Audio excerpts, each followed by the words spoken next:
You were listening to episode 312 of Game Deflators podcast. My name's John, and I'm joined by Ryan. Hey, everybody, here at the Game Deflators podcast. We like to talk about games we've recently picked up, games we're currently playing, and we give it a try to see if it sticks in this week's Inflation Deflation Challenge. So this week we're playing some Paper Mario Sticker Star on the 3DS. Bringing it back, man. I watched a King K video on this a couple weeks ago. I think we had already chosen this game before then, I think, or I don't know, maybe it was the other way around. We chose this game like 5 weeks ago. Yeah. I don't remember when I saw the video, but yeah, it was definitely interesting revisiting this one. I definitely was pretty disappointed. A lot of people were pretty disappointed when this one came out, but we checked it out today. We'll let you know what we think. Yeah, I mean, honestly, man, this is only my second Paper Mario that I've dabbled in. I beat the one on the Wii a long time ago. Never did mess with the N64 GameCube versions. Or wait, Color Splash? No, that's the or Wii U. Super Paper Mario. I think it's like the Origami King on the Wii. Origami King? I think it's the Origami King. Yeah, I don't. Let's think. Like Paper Mario has never really been my thing. Let's see, Paper Mario. I know that's my department. Yeah. Yeah, I think it's the Origami King. I thought that was the Switch one. Probably is. Color Splash. I think it was Super Paper Mario. Did it have like platforming and you went from like 2D to like 3D view? I mean, to be fair, they all have platforming. Why is every search that I have coming up? Yeah, it's Super Paper Mario. Okay. Yeah, so it's not the Origami King, Super Paper Mario. See, that's how much I don't know Paper Mario. So, well, anyways, this week we'll tell you what we are talking about. We'll be talking about some major announcements recently from Magic the Gathering. Then we'll take a look at an article, the Nintendo Switch, and just why we're still waiting on the Switch 2. And then to fill that that time gap while we wait, Nintendo puts out something familiar, but in a whole new way. And then, yeah, we'll wrap it up with that Sticker Star discussion. And of course, you can stay up to date with everything that we're doing on the podcast via our social media channels. So at Game Deflators on X, at The Game Deflators on Instagram, Facebook, and Threads. We're also on YouTube. So if you're watching, thanks for watching. Go ahead and click the little bell so you know when we're on. Like, subscribe, comment. And then, of course, if you're listening to us right now, same deal. Like, subscribe, and comment. And 5-star reviews. Always like those too. Okay. Yeah. Pickups. I got a lot this week, actually. So I went garage sailing yesterday for my community had a sale, so that was kind of cool. First house that I actually stopped at, picked up Forspoken for $5. Nice. Also picked up a sealed copy of Ratchet and Clank Rift Apart for $5. Did you just get that? I did. Full price. So I took the one I just bought yesterday. It was sealed. Well, it wasn't full price. It was like 40, I think. But took the one that I got that yesterday was sealed, sold it on eBay for like 35 of free shipping. So kind of worked out. And then I got this Boss Monster. Yeah, Boss Monster is really cool. I got that a few years ago.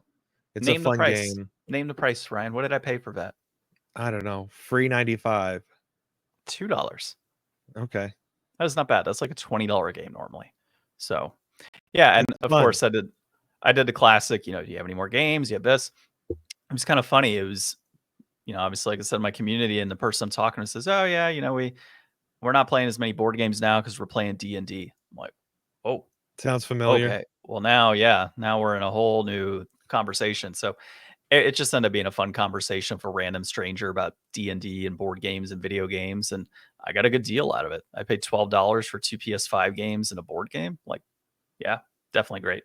And then the card that I talked about, my reserve list card a couple weeks ago that I brought up, here it is. We got Gaia's Cradle.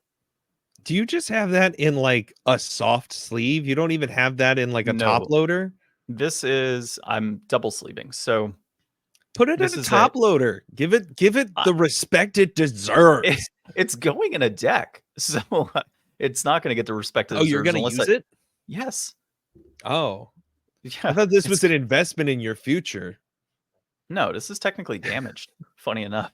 So it's got water damage on the top. That's why it was like $300 less than it normally goes for. Nice.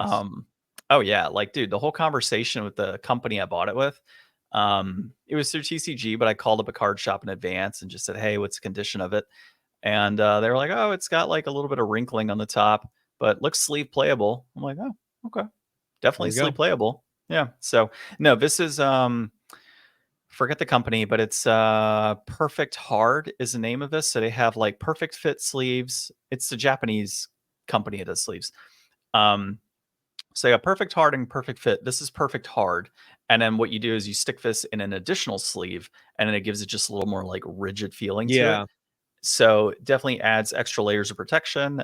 Further water damage will likely not happen because it would have to finagle its way from one part of the card up another sleeve. Is it Gravity like one just of the side loader no, this is ones? top. No, this is top. So what I like to do with these is see it's upside down. I load it from the top here Oh, and upside then you down, go and other then way. I go down the other way. Yeah. There you go. So it doesn't. Yeah, and it's really nice and snug. Doesn't really have a chance of slipping out. So that's always good. There you go. So, yeah, that was that one, and then I don't know, a couple other Magic cards here. In fact, I haven't even popped this one open yet. So let's see what I got in the mail. Um, Live unboxing. live Well, not unboxing here. live for me. You guys get it, tomorrow. Yeah. 24-hour delay unboxing. Well, this dude sent me an extra card. Okay, so I got Volatile Storm Drake that's going in this commander deck. Valgavoth's Lair, which is a land card out of the new set, Duskmourn. And then he sent me, I didn't order this. He sent me Vampiric Rites. Cool. Free I don't promo. know.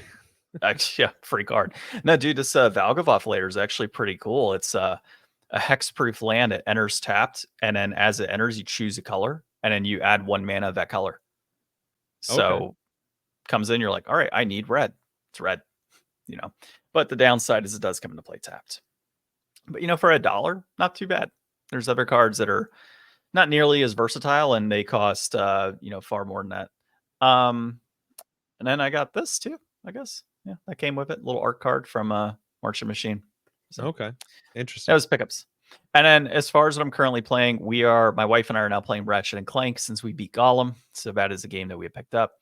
Definitely having a blast of it. Lots of humor as always. We're on like the 3rd or 4th planet now.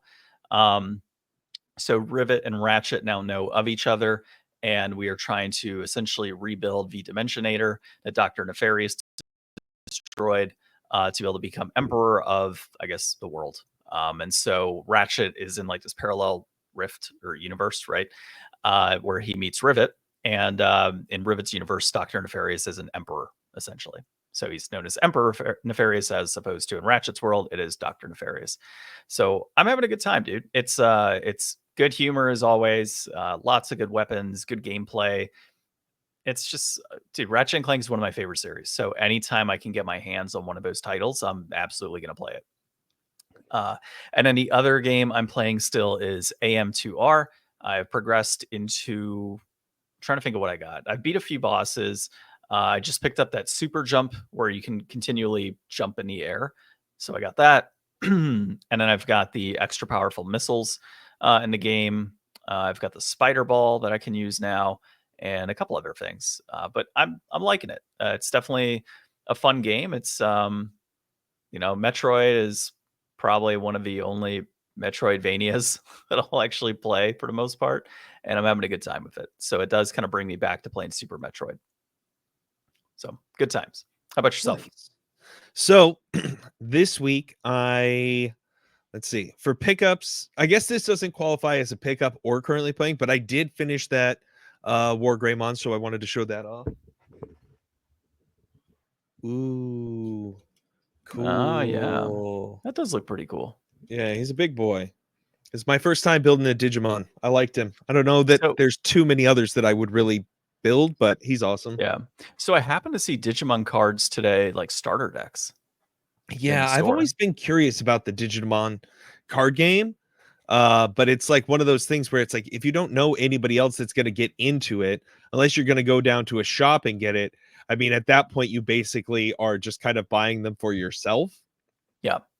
So it's like, that's kind of like the One Piece cards. I've gotten a lot of use out of these 2 starter decks that I've gotten, and like the 10 or 12 packs that I've bought. I'd like to get more, but it's just like, if I'm just playing with like you and maybe 1 or 2 other people, like if I really want to, I could just print out proxies. Like, Who am I Yeah. trying to impress by having all like legit cards, you know? Although there are Yeah. really nice cards. The one thing I wish they had was like more flavor text. Like very few cards have any like manga bubbles or anything in them. So I wish they had more of that. See, so you mentioned flavor text. Let's see if these cards have any, because Magic's usually got flavor text. So the Guy's Cradle says, "Here sprouted a first seedling of Argoth. Here the last tree will fall." And then we've got, let's see, flavor text on the Valgavoth Slayer is, "It is the one chamber whose location never changes, a um, rotten, rancorous heart of Duskmorn itself." Hmm. And that was it. Oh no! And then the Vampiric writes, "Scions of Markov line take particular pleasure in the provision of humans' holy rituals." Magic can be pretty hit or miss with its flavor text for me, just Yeah, because like a lot of it you need extra context, but you yeah, can learn a lot about magic and like who's in the cards and stuff. Like that's where all the history comes from. I mean, there are like books and stuff for it, but yeah. I Like that did have Valgavoth Slayer is pretty cool. I mean, it's a chamber whose location never changes, rotten, rancorous heart of Duskmorn itself. Like that right there kind of tells you that's the heart of Duskmorn. That's where all of this is starting, is this layer. Mhm. So that's kind Yeah. of cool. Well, I've got something with maybe even a little more flavor, John, that I picked up this week. Have you heard of the Candy, Kelsey mix? the Kelsey mix. Yeah, I saw this at the store. I stopped and I had to get it. It's genius. So these guys, I think they're like footballers or something. Well, one of them's retired. He used to be a center of Philadelphia. The other guy's a tight end with Kansas City. So it's Reese's Puffs, Cinnamon Toast Crunch, and Lucky Charms all mixed together in one box. And Hmm. it's tremendous. Like I don't know why cereal companies haven't been putting out like mixed flavors just forever. Like you own the flavors, just do it as a thing. This is genius. Well, yeah, but then here's the thing. You purchase that now, right? Is it a limited time type of thing? Probably. I mean, I So know I now, could just buy all 3 boxes, but I mean, like, exactly. why haven't they just done this in the past? Like, how many people really take that initiative to be like, I'm just gonna experiment? Like, let General Mills do that. Like, that's why he got into the army, to experiment with flavors. So So I don't know if that's why I got into the army. Um, so but here's the thing: if it's limited edition, now you're hooked. You're like, man, I need these three I'm not gonna cereals be together that at hooked all that I'm gonna go times. spend $15 on 3 boxes of Yeah, but cereal. some people are. I get it, but I'm still just saying, like, they should just do this more often. Like, I'm surprised that this is the first time in my life I've seen It's gonna cereal be mix like like this, it's gonna be General Mills' version of the McRib. That's right? what it's gonna be. Every year, you're just gonna get that cereal box. So the other thing I got this week, and I have been playing like a ton, is Pokemon TCG Pocket. This is awesome. I've been waiting for a little while for this to come out. Um, I have a very casual, uh, familiarity with actually playing the Pokemon game. But, like everybody in, my age, like we pretty much all collected at least.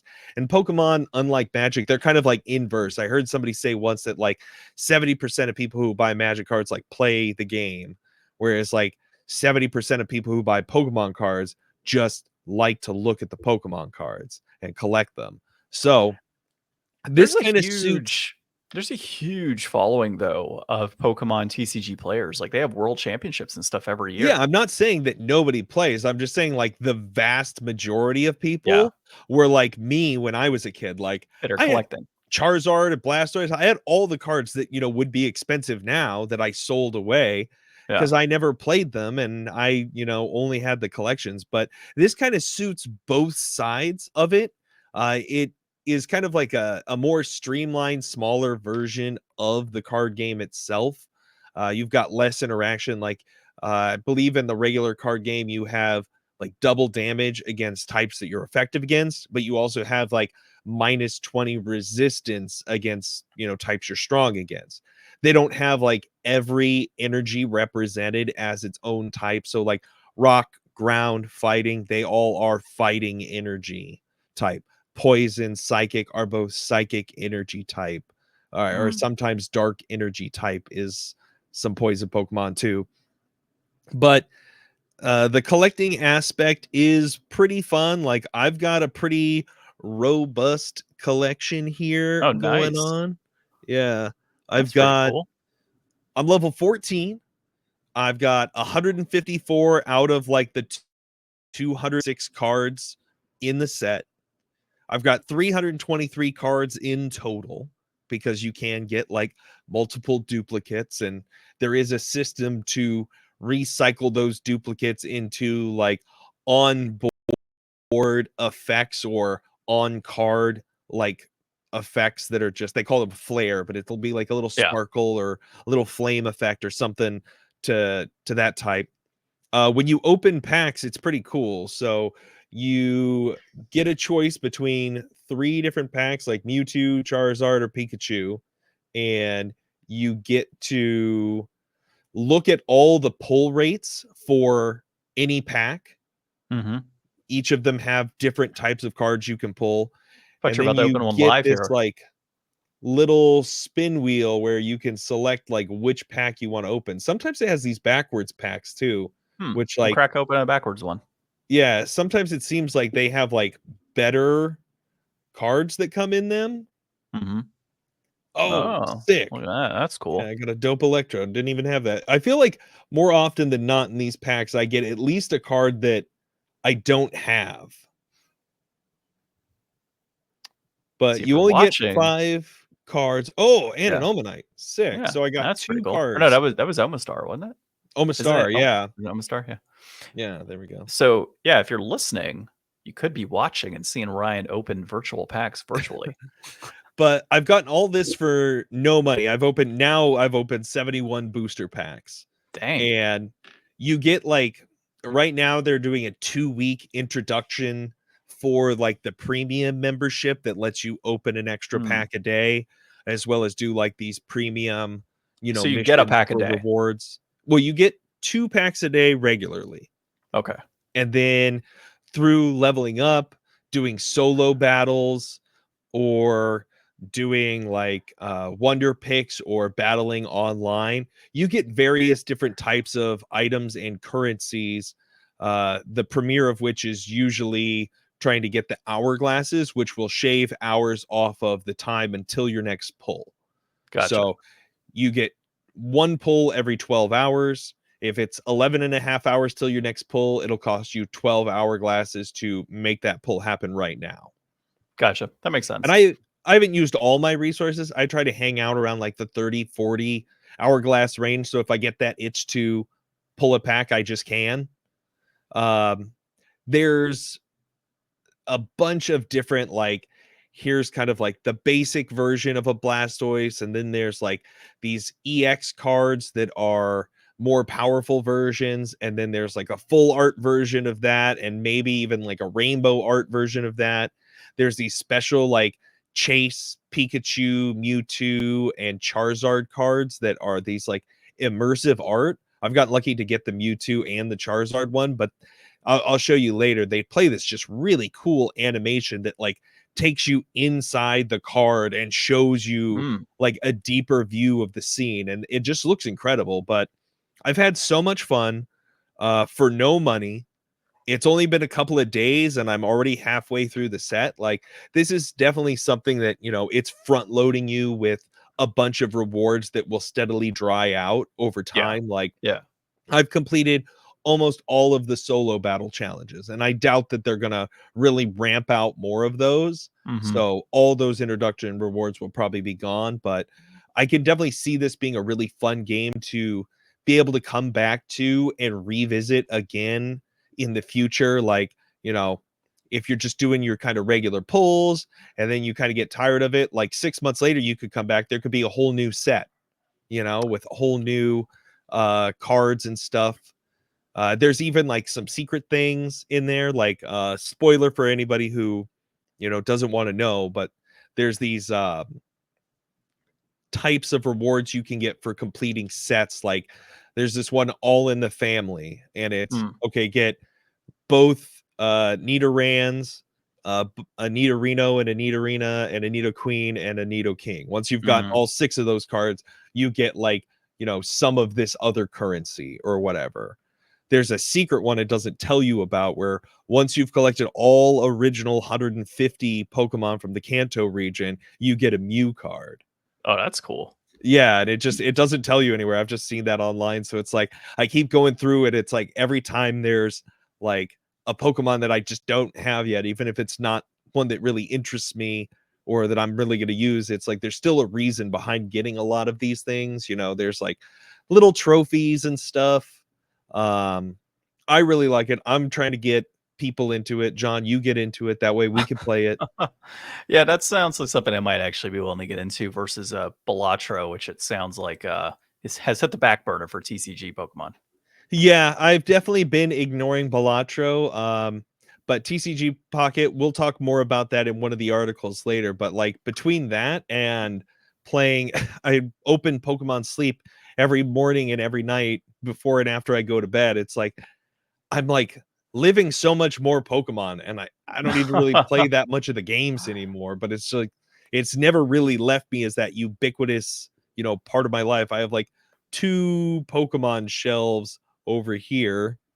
And then I got this Yeah, guy. you got your big old Pikachu. I got my Well, like big old it's my Cubone over son's, but here. yeah. So we're gonna try and decorate my son's room in the future to be like gaming themed, and so we are making investments in There you go. gaming stuff. There you Yeah. go. So I do want to let you know though, 58.4. Does that click for you anywhere? Does that resonate? 58.4. Yeah, that's how many days and hours you have to complete Bug Fables. And for everybody Oh, listening and watching, that is your time frame to start thinking about punishments because I just don't see Ryan completing it. I just watched a video on Bug Fables today Oh, after I watched that. King K was the guy who I was watching. He did a good Paper Mario Sticker Star video, and then I saw he had a Bug Fables video in there, so I was like, oh, I should watch that because I'm going to you play should. this soon. Yeah, you should. You should start playing it pretty soon. Yeah, I will. Don't always at the worry, last minute. folks. You'll get your Bug Fables. Always at the last minute. You know, what's funny is I have it on our website saying we're playing it because I thought you had started it. No, apparently not. I But when you do, purchased it. you did. That Yeah, counts as starting.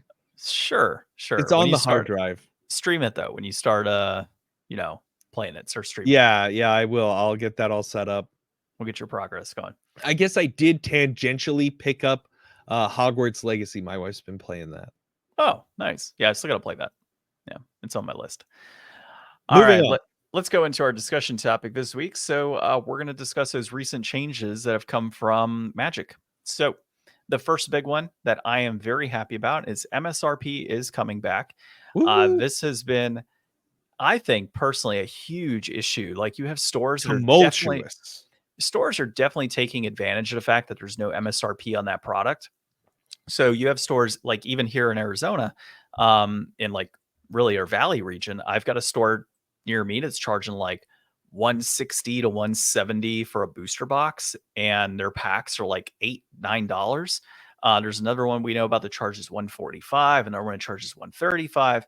We got to figure if the dude down the other way is charging 135, why is this other guy charging 170, 180 for a booster box, right? And Mhm. then you have Amazon who's charging, 135 for some, 100 for others depending on, what the price point is. And then I've got eBay sellers that I could buy from that are like 125. So it's all over the place. And I'm happy that Wizards is doing this because it's going to help consumers really just better understand the price point of what they should be paying, right? Like if the store is selling for 180 by you and MSRP is 125, why the hell are you going to pay 180, right? Like most stores over time, I feel are going to drop those prices and get to a better level with what's happening. So I'm excited about that. It'll probably add a little more to the commander decks, for example. So like that squirrel one, the squirrel deck Yeah. that I think I had mentioned on the last episode, maybe not, but I ended up picking up for $37 in a like new or like damaged packaging off Amazon. It's going for like 150 to 180 right now. Yeah. That's As soon as absurd. Yeah, as soon as we started talking about this, this is exactly where my mind went. Like, I watch all the Tolarian College videos, and he's always talking about, don't pay markups, and he Yeah, does like the Commander pre-con reviews, and he's always saying like, don't pay these prices. Like, they're charging like 80, $90 plus for some of these Commander decks that should be $40. Like, realistically, they should all be $40. yeah, Like, I was so disappointed when the 40K decks came out. Like, I was like, oh, I'm gonna get like all of them. That'll be so awesome. And then I can yeah. have like 4 of them, and then it'll be cool. And then it was like, oh wait, no, like this one's $120. These ones are all $90. And I was like, well, I guess I can get one of them then. Well, and you ended up finding some at a good deal, I remember, because I think I got mine for like 45. Like we both got No, good deals on those decks. I paid the 90 or whatever for mine, and then I got one for Thomas and gave it to him, and he paid me back. Well, no, you got one for me as well. It was the black one you Did picked I up for get you me. that one too? Yeah, it was only like 45 bucks. Did I find them for a good price? I Yeah, remember they were, like, so expensive when they they came were. out. And yeah, and you called me up and you're like, "Hey man, so I'm at this shop and they have all of them at like a really good price point. Are you interested?" Okay. I I said, "Yeah, yeah, completely go forgot ahead." about that. You always remember a deal. I mean, dude, I have games I look at, I'm like, "Yeah, I paid $5 for that." Yeah. So, years later. Yeah, I generally do remember Okay. those good deals. So, yeah, you got those at a good price point. But that point being, right, that shop in particular that you went to, I know that they actually price pretty competitively. Like, they try to stay close to what MSRP should be, and Mhm. they make their profit margin, right? Like, they have that in place, but they're not trying to, like, exploit consumers and mark it up at their shop, whereas some shops that I've been to, there's one out in the Queen Creek area, absolutely ridiculous price points, dude. Like just crazy, and like all of their stuff is overpriced. So, Yeah. um, yeah. So overall, I mean, I'm happy about this. I'm excited to see where it goes to benefit consumers. I know it's more so on like the dealer end. I think like they'll get the MSRP, but consumers are going to know what that MSRP is. That information will get out. So I don't think they're going to have like an MSRP sticker, slapped onto the box. I don't think that's the case. I think this is more from the distribution center to the people that are actually selling the different shops selling the cards. I think that's where the MSRP conversation comes into place. But that MSRP is going to get out regardless. People will know. Yeah. And then the other item was the Universes Beyond expansions.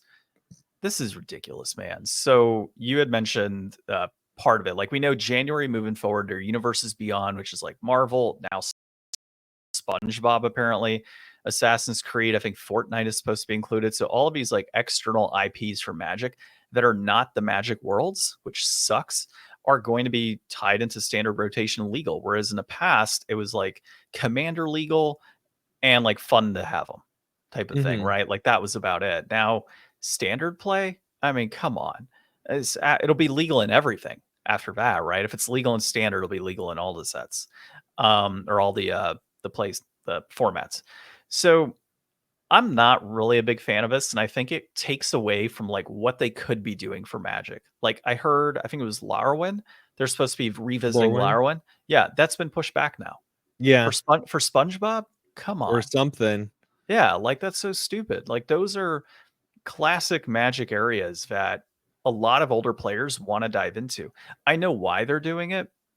They're doing it obviously to bring in your SpongeBob fans, your Assassin's Creed fans, your Marvel fans, like all of Final those people. Fantasy. Final Fantasy being another, like Final Fantasy might be cool, but that's because I'm a Final Fantasy fan. Well, and Final Fantasy is, like, at least adjacent to, Yeah. what Magic presents as, like, and it's Like even certainly the a far D&D stuff stretch was. away from, what SpongeBob represents or The Walking Dead represents. Like, I Yeah. feel like Jurassic now Park. yeah, now that they're elevating it to the point where it's like, okay, we're not just going to do this in secret layers, and we're not just going to do like some special print lists that will appear in, normal sets. Every other full set is going to be Universes Beyond. Half of all Magic products will be Universes Beyond. I mean, we got those like Commander like identity kind of card sets for the Marvel characters. And then we're getting this full just Spider-Man set, 200 plus card set that's all going to be Spider-Man themed and adjacent characters. So that just leaves so much more room for like, oh, later on we'll do an Iron Man, like We'll do Avengers. Venom, tie Venom into Spider-Man in some Yeah, so capacity, it's like like Spider-Man 2. it's going to get so out of hand, and just like I feel like it's going to probably bring in some people, but I mean, Yeah, Magic's I been just around for so long, and it's hard to say that it's not really mainstream at this point, but honestly, it's probably not as mainstream as it could be. So this will probably really push it in that direction, but at the risk of alienating a lot of people and also just kind of driving in that same kind of fatigue. Like, we're already kind of complaining and sick of how often these sets come out. Like, you don't even really have that much time to appreciate it before the next thing is already announced and on its way out. yeah. So like, when that's going to be like Marvel crap that everybody's already kind of tired of in other aspects too, or Star Wars stuff, like, Yeah, like, at the end of the day, I think what's gonna happen here is you're gonna have a lot of your older players not give a damn about these new sets. Like, people have been playing Magic for years. Like, I'm not gonna buy any Universes Beyond product. If I buy anything, it'll be singles off TCG, and it might be because, well, it's complementary to the standard deck I'm playing, and it's kind of necessary because it's part of a meta, right? Am I gonna go buy a box of this stuff? Absolutely not. Not gonna touch a booster box, commander deck, none of that stuff. And that's really voting with your dollar at the end of the day, right? why don't they So, spin it off and just like make a new game? Like, have you ever heard of I think it's uh Vice Force or mm-mm. Vice Force? I don't know. It's like some weird title, but it's like anime mashup game where you can have like your Sailor Moon characters fighting against somebody else's deck of like Death Note characters and like other things. So it's like all your favorite IP mashed together in one game. Why not just Or take Magic as it exists and just change what you print on the back and make all your Universes Beyond stuff just like a different game and call it, well, Magic the IP Wars? it could still be Magic Universes Beyond, and you can have a format that's dedicated to only Universes Beyond cards. It's the same rules and everything, but instead of having like standard, which is a certain period of sets, or you have legacy, which is all sets, or extended, or well, extended is gone for years, or modern, whatever it may be, you have like, certain periods of time that are specific for those cards. You could do a whole Universes Beyond format that's just Universes Beyond, right? And it's not going to alienate your players. You don't have, like, if you release, here's the thing, if you release half of those products are Universes Beyond and the other half are standard products, you're going to have your Universes Beyond fans that are going to buy those cards, and you're not going to alienate and upset your older Magic fans who have been asking for, like, honestly, less Magic cards coming through on an annual basis. So you, as Hasbro, can still make your money on Universes Beyond products without pissing off the general Magic consumer. And then you're going to make them happy as well because you're not pumping out nearly as much product for those regular players to consume as well. So I'm kind of hoping that after the first few sets, it doesn't sell very well. And Hasbro just kind of takes a step back and says, you know what? This is probably not the right move, and goes a different direction. But the problem is that you do have people that are going to buy that product regardless. It could be just collectors. Doesn't mean they're going to play it in standard. Yeah. But that's what's upsetting, is like you're taking out traditional Magic places to be able to bring in Spider-Man and SpongeBob. Like, Yeah. I I mean, don't I don't wanna have, like, a 10-10 Mr. Krabs attacking of Krabby Patties. Like, I'm not I interested in do. that. I Honestly, like, I want to draft the SpongeBob set. Like, all I do is draft anyway, so it's like it doesn't make that big of a difference to me. Like, I haven't played any of Duskborn since that came out. Like, I mean, I'm still stuck uh Bloomborough. yeah, on Yeah. Bloomborough, but I think that my biggest question is going to be like, okay, how much does Magic advertise? Like, I know that like with ad blocker, it's kind of hard to tell. And if you don't watch like TV, but I feel like a lot of people don't watch TV, but like I feel like I'm in that realm enough and I don't do a great job of guarding my data. Like, the internet should know that I like Magic the Gathering, and I hardly see anything about like advertisements for like new Magic stuff.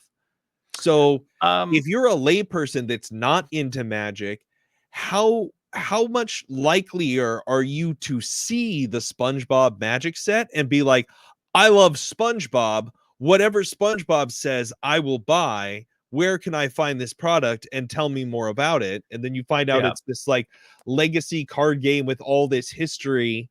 Like, I think how are it's you going to sell more of this product to people who don't know about Magic than you would to somebody who already is into Magic and would prefer something else? here's the thing, and this is why it's upsetting. You, me, John, Joe, Thomas, all the guys that we play with, we're not the target market for these universes beyond cards, SpongeBob and Yeah, Spider-Man. but where do they It's advertise to those new customers? I'll get to that. It's 10 and 12-year-old kids, man. It's young kids that are watching these shows on an active basis. Like they're part of this internet generation, right? Like that's what they've been born into. So if they're playing Fortnite, for example, they might see a Universes Beyond advertisement for Magic on there. If they're watching Do they SpongeBob on YouTube, advertise Magic on Fortnite? I'm just saying, like, they might have like an ad or something on Fortnite. I'm just assuming here. I don't play Fortnite, but they might have YouTube, right? No commercials, or they have commercials on YouTube all the time. I see kid commercials, and my son is watching like, Yeah, I've Elmo, streaming, like so I don't know YouTube what that Kids. world's like. So like the classic commercials that we'd watch as kids Yeah. where it had like the super soakers and things like Yeah. that. And now you're like, do they even sell that stuff? Because we're not the target audience, it's kids. So on YouTube Kids, when a commercial comes up for him, it's super soakers and like, oh, here's whatever Good playhouse, and stuff. here's like that. Yeah, it's all the kid stuff. So I'm not saying like that's exactly what's gonna happen, but they're going to be marketing to that type of audience, I feel, to bring in a younger generation of Magic players. And if that's the case, it's totally cool. But why are you putting it in standard? Is the big issue that I have. Like, why do you need to tie all of that into the competitive scene of Magic? If you're going to try and draw in kids, then do like, like I was mentioning, a Universes Beyond set, or, and those kids aren't even going to be playing standard. They're going to be collecting because it's SpongeBob and Spider-Man. Like they're going to go I out and mean, purchase the cards like we did Pokemon. well, and that's the thing. Like, there's lots, like, we've been to the stores plenty of times. Like, they run the Pokemon nights and stuff there. Like, there's Yeah. lots of younger kids. And I mean, we've had younger kids that are into Magic too. So Yeah. I guess, like, if you're a parent who plays Magic and your kid also plays Magic and they're of the age where, maybe SpongeBob or some familiar IP would be something they would be really jazzed about. I mean, cool for them. Yeah, but But, don't like, tie it I into the feel like competitive those scene. kids would eventually just get into Magic for what it's about anyways, or already are. Like, if you're the kid going to the shop and playing Pokemon every week, and you always see, like, a bunch of sweaty 30 and 40-year-olds come in, an hour into your game, and then they all Mhm. sit down and, they're waiting to play their game, you're gonna be probably at least having tangential idea of what they're playing and what Magic is because you're in that environment. Like, Yeah, those are the but kids who are most likely to probably purchase these new crossover products, and they're yeah. already subject and on the way to buying regular Magic product anyways. Yeah, exactly. So, like, I understand, like, the reasoning for it. I just don't understand why they would tie it into the competitive environment. That's what Yeah. bugs me about it. It was never a part of a competitive environment this entire time of Universes Beyond, and all of a sudden they're like, "Yeah, it's gonna be in there, and oh, by the way, we're gonna still release the same amount of Magic sets we were doing before, but guess what? Half of it's gonna be crap that, like, has nothing to do with Magic the Gathering, like the All world right. outside." So, yeah, I'm calling for let's it move on. now. Yeah. Hold on. I want to call a shot. If it doesn't go belly up in like the first year, like you were kind of saying, within the first 3 years of this, I say we either get a Magic crossover Universes Beyond with Yu-Gi-Oh or Pokemon Oh my god. or what's another popular one? Digimon, There you go. Dragon Ball Z would be another Dragon one. Ball Z. Yeah. Crossover. Oh my god. I want to see a uh I guess what would Pikachu be? Planes? I want to see a Pikachu, Planes Pikachu. he might have, yeah, he'd be planes. I was about to say planeswalker, but I don't know. That'd be interesting. That would probably be your gym leaders, would be your planeswalkers. There we All go. right, let's go into our articles here. So the first Ash one is Ketchum, the Planeswalker. Yes. all right, moving on. So, 3 reasons why Nintendo Switch 2 is taking so long to be announced. This comes from Techopedia. I like that name, Techopedia. So, yeah, I mean, really, it's 3 basic things that are noted here. It is the Switch is selling a lot. So, why the heck would you put out a Switch 2 and the Switch is still selling really well? Building up a library, not library, but building up a launch pad of games, right? Getting a whole bunch of good titles out there ready to launch, and having that at the go. So when the console comes out, they can hit the ground running and get things sold. And then the other item is waiting for technology to get cheaper, right? So tech always gets cheaper at the end of the day, or at the end of a year or 2 years, whatever it may be. So you're going to see these graphics cards that they want to put into these consoles go down in price, which means at the end of the day, more profit margin for them if they stick to the MSRP that they were planning, or maybe that MSRP comes down so they could be in a more competitive space with Sony and Microsoft. Um, I think as far as like the games need to be launched like together, I think that to me makes the most sense out of all of them. The Switch still selling well, yes, but if it has backwards compatibility on the Switch too, then ideally that to me would be the better option. If I'm a consumer saying, "Oh, I haven't bought a Switch yet. Oh, this more expensive Switch 2 is out, and I can still buy Switch games that are out on the shelves plus get Switch 2 games." So that to me makes, that doesn't make as much sense to me. The Switch being like the big seller, like Nintendo still needs to update at the end of the day. I think this is what 7 years into the life cycle. Am I right? 7 or 8 Yeah, it years. came out in 2017. Yeah, it's going on 8 years. Come on, like new consoles need at that point. And then as far as like the cheaper hardware, I mean, Nintendo's always behind, anyways, right? So yeah, you can go cheaper, but you're going to be using cheap hardware anyways, right? And that hardware is going to reduce in price over time. So your profit margins are going to continue to increase as you build up your install base. So I can't see that as a very valid reason. I think it's really coming down to the games, to be honest. But the other piece that I'm thinking that I noted here is creating FOMO for a lot of Nintendo consumers. So if you continue to tease the Switch 2, get people talking about, hey, announcement's coming, it's coming. Nope, no announcement here. Oh, well, next month it's going to get announced. Nope, no announcement. All the speculation it's building is getting people talking. So when that announcement does come, those pre-orders are going to be through the roof for Nintendo. That's what I see being a main reason, right? Like we've had a whole 2 years, maybe 3 years now, thinking Switch 2 announcement coming soon, and it's still not here. We're still talking about it for a console. It hasn't even been like there's no outside of seeing casing for potentially a Switch 2 and hearing, oh, it's going to have like magnetic Joy Cons. We don't know shit about this console, Yeah. yet we're still talking about it. So I think that's the real reason. I think we are talking a lot less. Like, I remember being driven absolutely mad while we were waiting for the original Switch. Like, it was just like every week we were talking about a new rumor. And it was like not too long into us doing the podcast. And it was just like, are we ever going to talk about anything else? Yeah, But that and the yeah, PS5. yeah, this article definitely, I mean, these are three great reasonings here. I'm kind of with you on that, like, launch lineup one and just trying to prepare a great platform of games. Like, I can't remember the last time a console came out where I was like, oh my God, I'm just spoiled for choice. Like, I don't know what game I'm going to get. Usually it's like, I'm getting that game Yeah. because I don't like racing games. And that's something weird that shouldn't, it should be a pack-in title with the console. I'll wonder if they'll have a pack-in title with the console to kind of bring it back to that, or if they'll have like more things that the device can do day one, like if you don't have a game. But I mean, it takes a while to make games nowadays.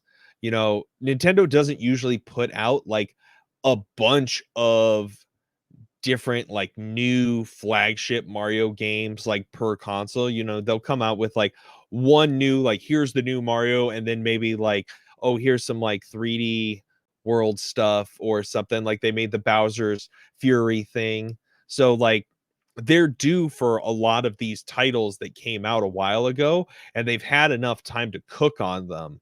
So Yeah. like I imagine if you had like Mario, Metroid, Animal Crossing, and Mario Kart, like they're speculating, all on day one.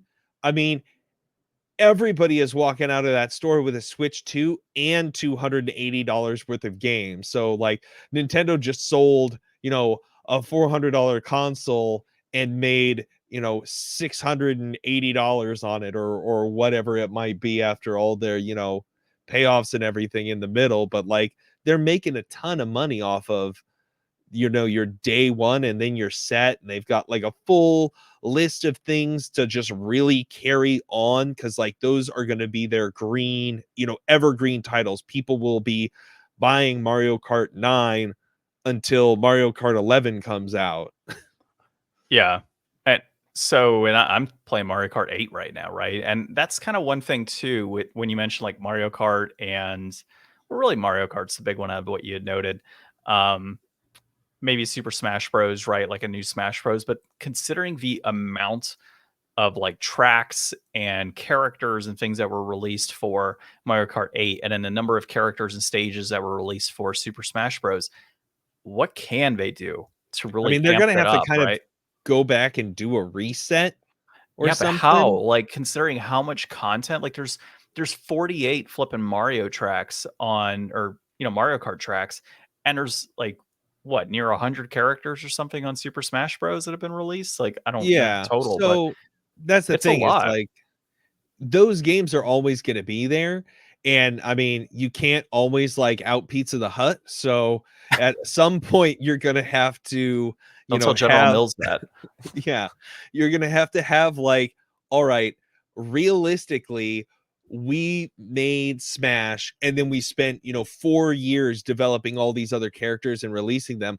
We can't wait 12 years to release the next Smash with 120 characters and 800 stages. Like you got to have a cutoff point, and then say, all right, we'll be able to do a lot more of these character updates and releases for years on, and eventually this will be built back up into a thing. But you're going to have to go in a direction where it's like, all right, we're not going to do all the same things that we did again and then add more. We're going to have to do different things. Like there's so many Fire Emblem characters in there, you can just not put in the next Smash, you know? Or you just make a Fire Emblem Smash game. Yeah, That's it. there's a lot of stuff that they can do. And also, I mean, he had been working on his own channel on YouTube and releasing like all these like game dev videos and things for the last couple of years, and everybody thought that it was all happening in like real time, but the rug just got pulled out from under everybody like just a couple of weeks ago, that he had actually filmed everything in like a couple of months, like a few years ago, and then just had them all like edited and released out piecemeal. So he's actually been working on a new game, probably another Smash, for like 2 years already. So that might not really be ready for like a launch time lineup, but I'm guessing we probably do get a new Smash or something in the first couple of years of the new system. Well, if they do release a new Smash within a few years after a system's been released, I would like one that has all those characters and stages already on it, right? And I think that makes the most sense. If you're a player, somebody that's had the Switch version this entire time, and you purchased all the DLC up to this point, you've got all these stages, you've got all these unlockables, and let's just say the Switch 2 is backwards compatible, you're probably not going to want to buy the newest Smash because you put so many hundreds of dollars and hours into that version on Switch. I Now, mean, if you Nintendo say comes that, back and but says, like well, everybody does it. they do, but let's just say Nintendo comes out and says, hey, by the way, we took the Switch version, added all the characters because they do have like the Mario Kart version I got that has all the DLC. We're going to release this new version that's HD remastered for Well, $100. I would yeah, buy but it. if you make that new version, like you can't put all the same characters in it if you're going to change stuff up in a meaningful way. Like that's the thing. Like why just put out the same game again when it already has all that content. Like, yeah, I if you made mean, like a finished version like you have for that yeah, Mario Kart that's kind of like an evergreen version of it, that makes that's sense. probably a good stopgap to Yeah. delay until the next real Smash comes out. But that next one better be new and better be different. And you probably shouldn't be able to just plug and play the old assets into it, Yeah, I mean, here's the thing considering it's though. going to be like 9 years old by the time that comes out. We're in a gaming world where everything is being remade and remastered. So I could see Nintendo theoretically saying it's Super Smash Bros. Remastered, right? Or HD remake or whatever it may be. And it's the entire game, everything included, HD characters, a few new levels that are added to that new version, to kind of, a few minor But I enhancements. want it to be different. You want it to be different, but Nintendo doesn't care. I So mean, Nintendo's going to try and make money however they can. yeah. So I agree with you, though. I think if you're gonna, like you would with Tekken or Virtual Fighter or any of your Street Fighter games that have come out over the years, you want to have new things, new characters, new graphic styles. Like if they just changed the entire thing to be like cell shaded Mario characters, like that'd be pretty crazy. Like that I might be want Paper Mario in the next Smash game. that would be pretty cool. Yeah. So, um, sounds like we're in agreement though overall. New games being one of the core reasons as to why it's not out yet. But let's dive into your article, which you actually talked a lot about this already. Yeah, so newly released Pokemon game makes history. This is by Dominic Bosniak at Game Rant. So yeah, Pokemon trading card game Pocket came out and it smashed. It did $1.9 million and was downloaded 1.2 million times on just the first day. By the end of the second, and that made it the third most successful launch on mobile of all time. By the end of the second day, 48 hours, up to $4.8 million in revenue and up to 10 million downloads reported. So this thing is just overnight printing money, being a moneymaker. Like I said, I haven't spent any money on it. It actually does have some kind of limits in there. So, like, there's only a certain amount of premium currency that it lets you spend per day. That's good. I mean, it's still an absurd amount, but How you much know, is it? let me see if I can find it here. It's it's nothing short of being like an amazing launch, though, and I think that over time we'll see this become probably like one of the most prolific like new revenue sources. And I can't imagine or believe like why it's taken them this long to be able to come up with It's something that hits this hard. 720 Poke Gold per day. Yeah, I've just found it here. No more than 720 Poke Gold can be What is that on spent. value? What's that on cash value? Okay, so Poke Gold, normally you get 5 Poke Gold for 99 cents. And I believe the Poke Gold reduces the time to open packs by 2 hours per bar. Oh my god. There is a oh no, this is Polka. Polka. I typed in Polka Gold to US currency because I was kind of curious if there'd be a Polka calculator. Gold. But it's Polka Gold, and now I'm wondering what the hell is Polka Gold? I'm assuming it's like a cryptocurrency of some sort. So, okay. That's pretty cool though. I mean, that they have a max currency on there, so that's not bad. But I mean, you're talking $2 for every 10, that's $72 a day roughly, right? No, 100 and that's about $150 a day almost. Something like that. Yeah. Because if every But 10 is $2, 10 times, yeah, that's like, yeah, that's quite a bit. yeah, and like I said, I don't think it's really that necessary. Like, you got to think about how long it's going to take for them to probably come out with like the second expansion for like new card packs and things.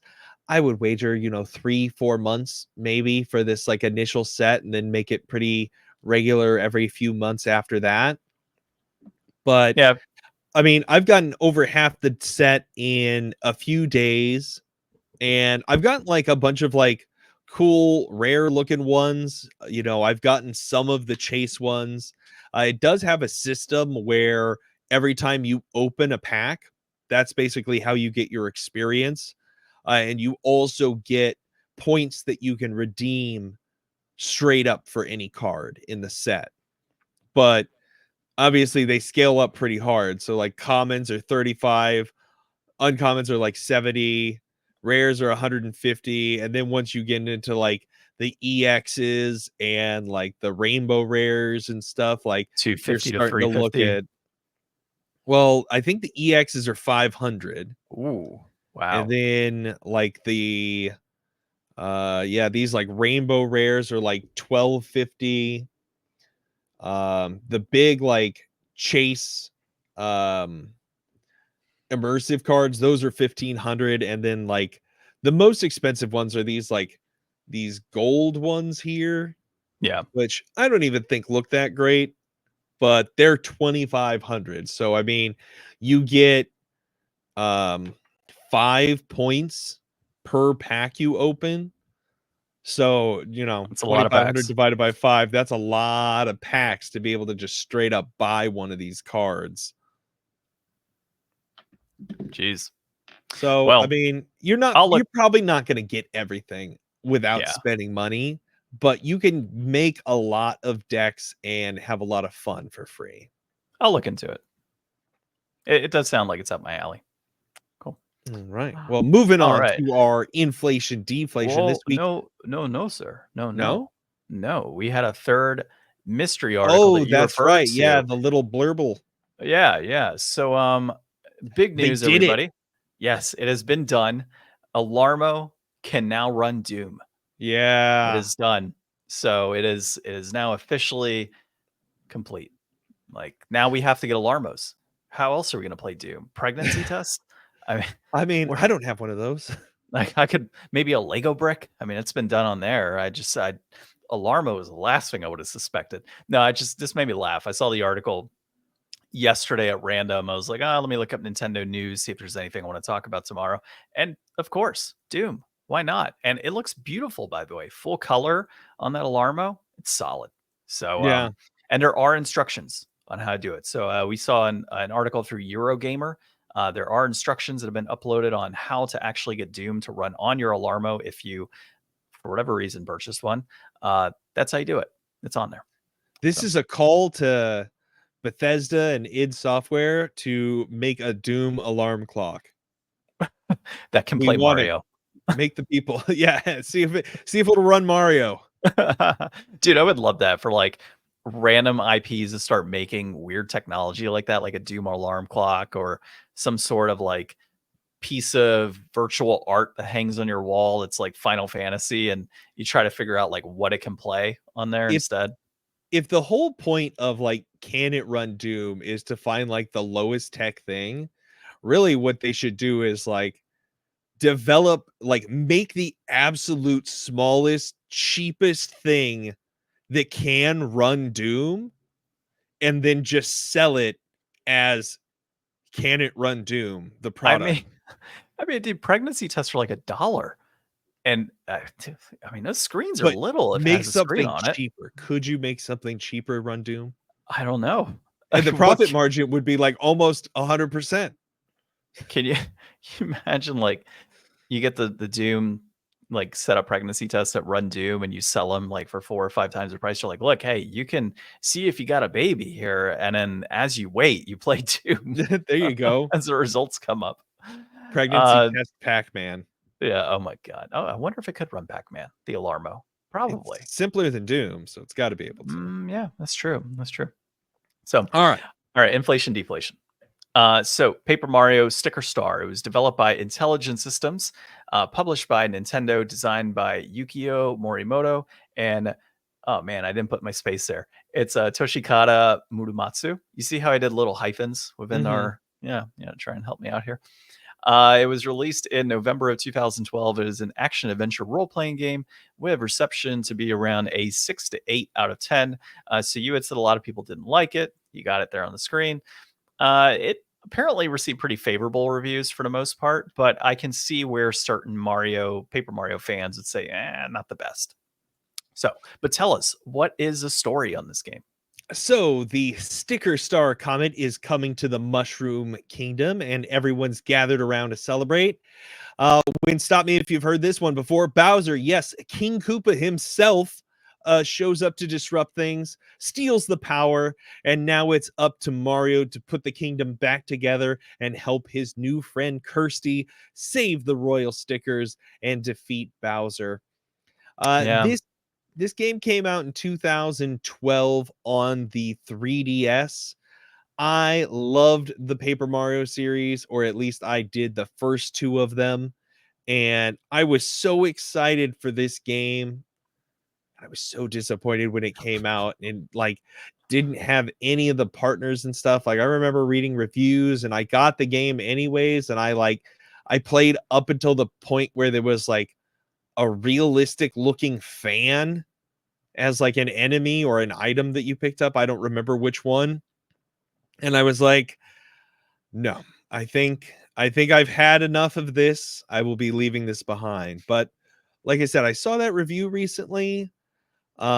It's always kind of sat there on my shelf. Like it was one of the games after I reached the point where I was like, I'm not going to just sell games all the time anymore. I will retain them. So I'm glad I did. It seems like it might be worth revisiting. It does have a lot of that Mario charm. Like this is probably the third time I've ever started it up, and going through like the initial little town, rescuing the toads, like finding every little like hidden area and things. Like this is all very Paper Mario and all a lot of the things that I do love from that series. And plus I'm always blown away when I play my 3DS at just how effective the 3D can be. um I mean, I've got my original like launch 3DS that looks like it was like a big McDonald's toy. It's got like 3 different colored plastics on it. It's got Optimus Prime on the front there. Is that what that Oh is? yeah, I put this like Autobot sticker on it like forever ago.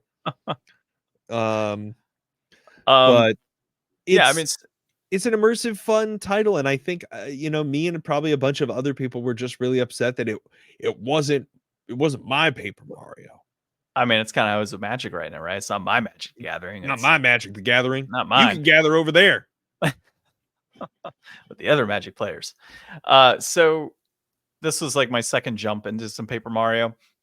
I remember seeing like my brother played on GameCube and N64. I never did dive into it myself, but I actually kind of enjoyed this for what I played, and I like the overall concept of running around. Like the stickers are scattered throughout, so stickers you use in battle, you collect them, and then as you get into these battles, you can use the stickers, and they're gone. Obviously, once you use them, but you can collect more stickers. And then there's collectible stickers that you can find that enhance your abilities long term in the game, which is pretty cool from what I was reading about and seeing in a few instances. So I felt that the overall like concept of battle is pretty cool, right? Like It collect has the stickers. same real-time interaction where you can block and do additional damage through timed button hits. Yeah, you can when you go up to an enemy for an encounter, you can hit them with your hammer. It deals X amount of damage when you enter that fight, and then you obviously have priority on the attack, so you can honestly like one shot kill some of these enemies right off the bat. So that's pretty cool. And then I do like the platforming aspect of it. That's always nice. And then the levels are I'm a big fan of that style actually, like the little worlds and then the levels within the worlds. So I actually jumped into the game. Uh, it was like a 3-hour save file that happened to be on my cart. So I was like, Mhm. "Oh, screw it. Like, why am I gonna start from the Yeah, beginning? Like, just let's get into see this, it a little right?" bit in. Yeah, so I was pretty stoked about that to find I had save data. Um, I liked what I played. It wasn't terrible. I think it was actually pretty enjoyable. Now, let's just say, depending on how long the game is, that might die off pretty quickly for me. Like I don't know how much I could actually do that. If the story's engaging and there's enough special abilities and new enemies, fantastic. But like the world I was in, I 21 was like, hours. oh, see, that's long. Like if the story's engaging, cool, For an but RPG? yeah, but it's a I mean, it Mario is a RPG. handheld RPG. And it's a Mario RPG. So like how in depth are you getting with like Yeah, there's not a really lot like, deep Bowser doesn't story? even get to talk. So like when you think about RPGs, you think deep storytelling that has like all of these things that you're uncovering, plot twists, characters Characters. dying, love interests, like big battles and scenes. We're talking Mario, right? Like we're talking about an enemy that has come and taken 6 royal stickers and hidden them across the worlds, and you have to find 6 stickers to save the world. Like that storytelling is not very rich and deep. So 21 hours of that is a little rough, to be quite honest. I could see this being like a 10-hour game, maybe something I'd want to sit through for 10 hours of my time handheld, but 21 is actually quite a bit. So that does change my perspective slightly. All right. So I guess let's do some brass tacks here. So the game itself, complete in box, is 1548. It peaked at 2725 in April of 2023, not 2103. Ryan, you almost got me today. It is trending down in price. A loose copy will be 1293, and that peaked for the first time since it fell in price. And since 2013, the highest price is actually 1799 for a loose copy. So, yeah, that's pretty interesting data wise. And then the price is holding right now at that 1293 for a loose copy. So I think if I 15 was, bucks completed box? Hell yeah. I, I guess like if you're a big Paper Mario fan, yeah, I could see it. Well, and I'd like say on it's just right. 3DS, Yeah, I'd say like it's just right. you're probably not getting a lot of really quality cheap games for less than, 15 bucks on a 3DS, I'd imagine. Yeah, and I would say from a rating side of things, I would see this as like a 7 out of 10. So it's not like a terrible game. It's a decent game. If you're a big Mario fan, you like Paper Mario, you like RPG formats, you're not really so concerned about like storytelling in an RPG. Yeah, 15 bucks. That sounds about right for this game, for what you're getting. I would get it for 15. Sounds good. I'm assuming you're at it's deflated. I'm assuming. I'm gonna say just right. I think 15 bucks, like right there.